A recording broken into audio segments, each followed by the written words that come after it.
خیرتک باوکی و خواندنا گرینگیا پرورده مکتبه یا چیروکا کمال okuyucu ez ê bînim serekranê we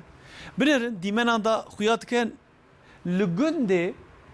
kevrê spî yê kanî reşa çewlegê kekê Kemal ji bo ku zarokê xwe bide xwandinê ji ber ku mekteba gund hate girtinê rakir zarokê xwe da pişta xwe ca aveka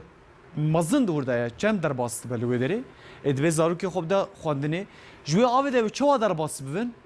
wan dide pişta xwe xîreteka gelekî mezin e dekan berê xwe bidin xîreta bavekî ji bo zarokê xwe çi dike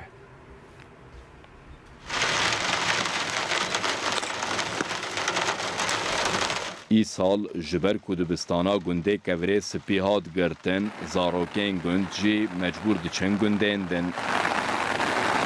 Kemal okuyucu jî ji gundê kevirê spî ye û du zarokên wî hene her du jî xwendekarin Köprüya metune zaruş teron okulê riya me dure 4-5 kilometre eğer işe me nekanî sürekli yani her nêverenê zariyan takip kinî Kemal bek jî zarokên xwe dibe dibistana gundekî din lê riya dibistanê hem dirêj e û hem jî li ser rê çem heye gelek caran Kemal zarokan li pişta xwe dike û ji çem derbas dike bi zor û zehmetî hewl dide ku zarokên xwe bide xwendin